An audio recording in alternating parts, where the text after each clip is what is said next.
What's up everyone? I'm Pamela. Welcome back to my channel. In today's video, I want to talk about why I think Scream 4 is the best Scream sequel. I know not everyone is going to agree with this, and that's totally fine. I just want to share some of my thoughts with you guys, and I'd love to hear from you guys down in the comments. But before we get into it, please don't forget to give this video a like, subscribe to the channel, and hit that notification bell so you don't miss out on any of my future posts. And you can also follow me over on TikTok, Twitter, and Instagram. Let's get into it. Scream 4 is my favorite Scream sequel. It's my second favorite in the franchise after the original, of course. And one of the reasons why I love it so much is because I think it does the best job of recapturing the magic that the original has. I love the high school feel of it. Obviously, we know the first one took place in high school, and then we left that behind for Scream 2 and Scream 3.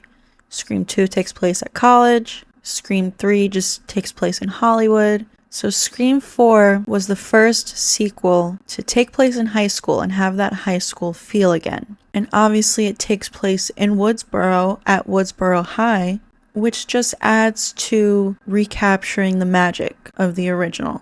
And I think that Scream 4 has great characters that I actually grew to care about.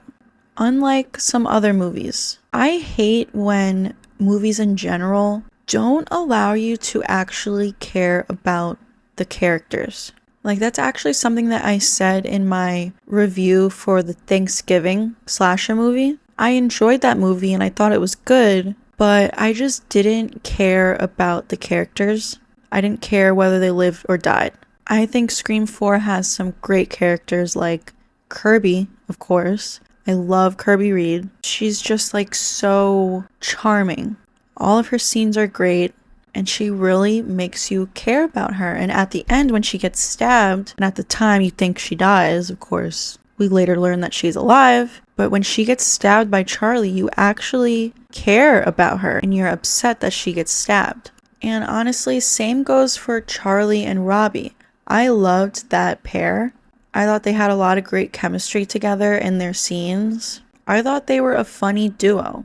I love the friendship that Kirby and Jill have, or so we thought they had. Of course, like, Jill backstabs her. She'll stab her in the back. But before the reveal, I love their friendship that they have. The scene in Jill's room when they're watching Shaun of the Dead and like prank calling Olivia. I just think that's such a fun scene. And there's of course also that deleted scene where the whole gang is at the fountain at school, which I'm so upset that they removed from the movie, because that's just another callback to the original with that fountain scene. The scene when Kirby, Jill, and Olivia are in the police station. I even like the scene with Kirby, Jill, and Olivia in the car driving to school.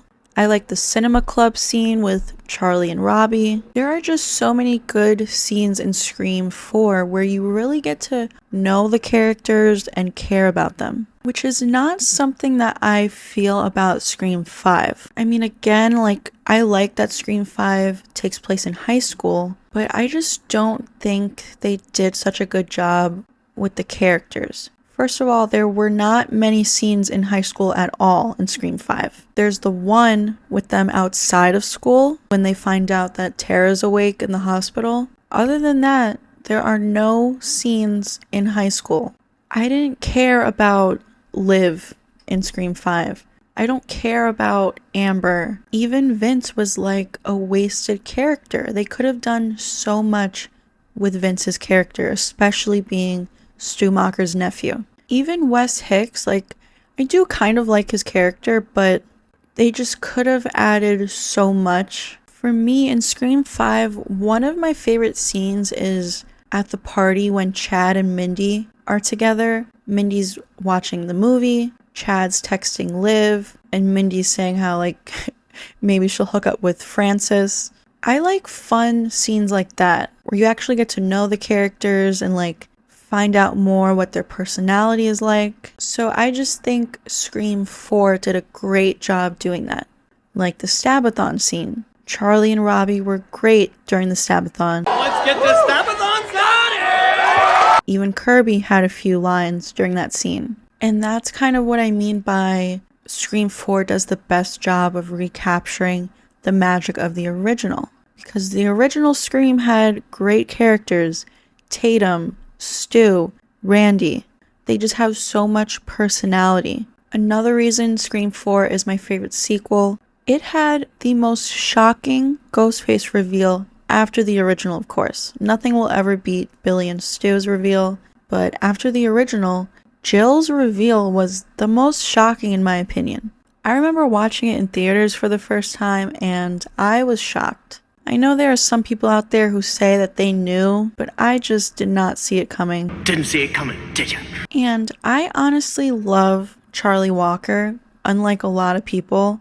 I know a lot of people say he's like the weakest Ghostface or his motive is the weakest. I get where people are coming from. That's totally fine if you don't like Charlie, but I love Charlie. I love his character in general. I love his performance after the reveal, and I don't hate his motive.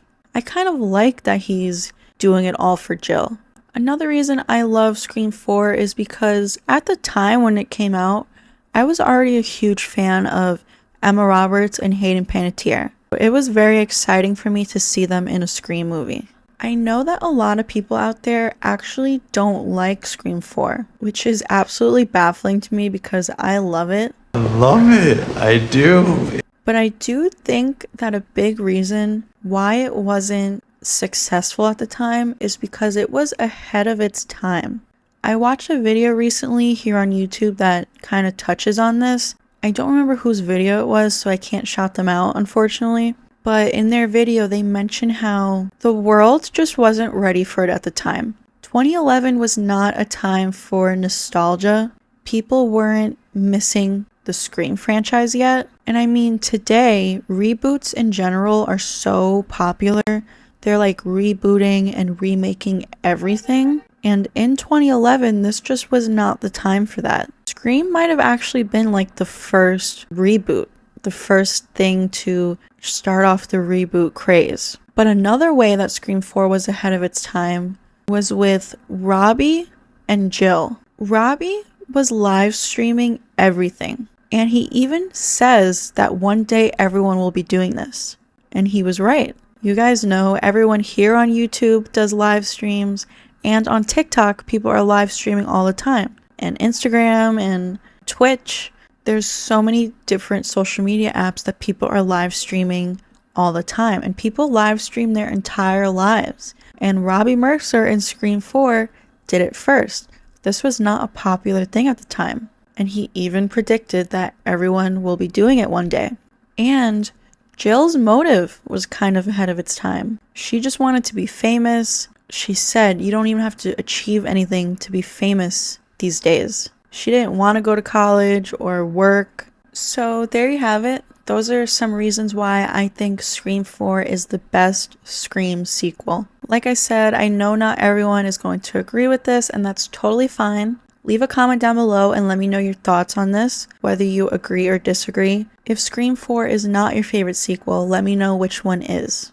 Please don't forget to give this video a like, subscribe to the channel, and hit that notification bell. You can also follow me over on TikTok, Twitter, and Instagram. And I'll see you guys in the next video.